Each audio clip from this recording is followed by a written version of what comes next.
انتشاری ٹولہ انقلاب نہیں خون ریزی چاہتا ہے، وزیر اعظم کی رینجرز اہلکاروں پر حملے کی شدید مذمت۔ وزیر اعظم شہباز شریف نے گاڑی سے کچلے گئے رینجر اہلکاروں کی شہادت پر گہرے دکھ اور غم کا اظہار کرتے ہوئے شہید اہلکاروں کے بلند درجات اور اہل خانہ کے لیے صبر کی دعا کی ہے۔ وزیر اعظم نے واقعے میں ملوث افراد کی نشاندہی کر کے انہیں قرار واقعی سزا دلوانے، زخمی رینجرز اور پولیس اہلکاروں کو بہترین طبی سہولتیں دینے کی ہدایت کی۔ انہوں نے کہا کہ نام نہاد پرامن احتجاج کی آڑ میں پولیس اور رینجرز اہلکاروں پر حملے قابل مذمت ہیں۔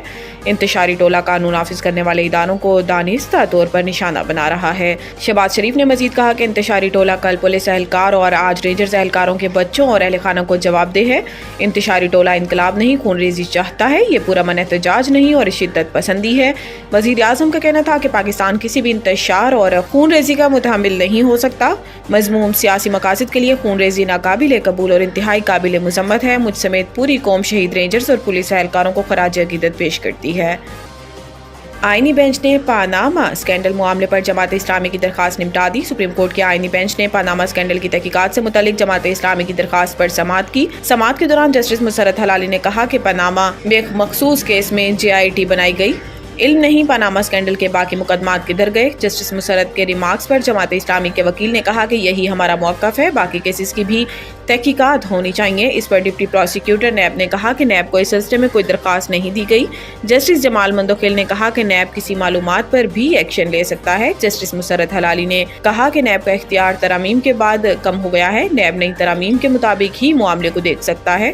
دوران سماعت جماعت اسلامی کے وکیل نے کہا کہ ہماری استدعا ہے کہ نیب ہماری درخواست پر پاناما کی تحقیقات کرے۔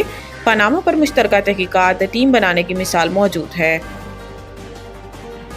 سخت قدم نہیں اٹھانا چاہیے، ہمیں ریڈ لائن کراس کرنے پر مجبور نہ کیا جائے۔ اسلام آباد میں میڈیا سے گفتگو کرتے ہوئے وفاقی وزیر داخلہ محسن نقوی نے کہا کہ پہلے سے بتا رہے ہیں، ہمیں مجبور کیا گیا تو سخت قدم اٹھائیں گے، بار بار سمجھا رہے ہیں، ریڈ لائن کراس کرنے پر مجبور نہ کریں۔ کچھ دیر پہلے رینجرز جوان کو 26 نمبر چنگی پر گولی لگی ہے، اسے زخمی حالت میں اسپتال منتقل کیا گیا۔ انہوں نے ہر وقت کوشش کی ہے کہ لاشیں مل جائیں۔ وزیر داخلہ کا کہنا تھا کہ جب آپ فائرنگ کرتے ہیں تو اس کا جواب فائرنگ سے ملتا ہے، ہمیں ریڈ لائن نہ کراس کرنے دیں، چاہے دفعہ 144 نافذ کرنی ہو یا ہمیں انتہائی اقدام تک جانا پڑے۔ پہلے ہی بتا رہے ہیں، نقصان ہوا تو ہم ذمہ دار نہیں ہوں گے۔ ان کا کہنا تھا کہ اس وقت اسلام آباد میں غیر ملکی مہمان آئے ہوئے ہیں، ہم نے کہا تھا درخواست دیں اور سنگجانی چلے جائیں۔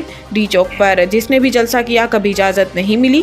انہوں نے 2 دفعہ جیل میں جا کر ملاقاتیں کی، انہیں وہاں سے بھی اپروول مل گئی ہے۔ اسلام آباد، راولپنڈی اور لاہور میں پیٹرول کی قلت کا خدشہ۔ وزارت پیٹرولیم نے اسلام آباد، راولپنڈی اور لاہور میں پیٹرول کی قلت سے متعلق فوری اقدامات کرنے کے لیے چیف سیکرٹری پنجاب کو مراسلہ بھجوا دیا۔ مراسلے میں کہا گیا ہے کہ پنجاب حکومت اٹک آئل ریفائنری سے خام تیل کی فراہمی کے لیے فوری اقدامات کرے۔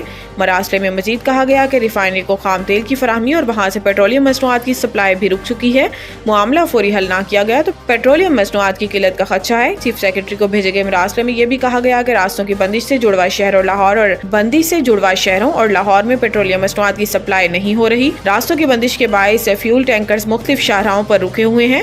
مسئلے کے حل کے لیے جامع پلان بنایا جائے تاکہ بلا تعطل تیل سپلائی جاری رہے۔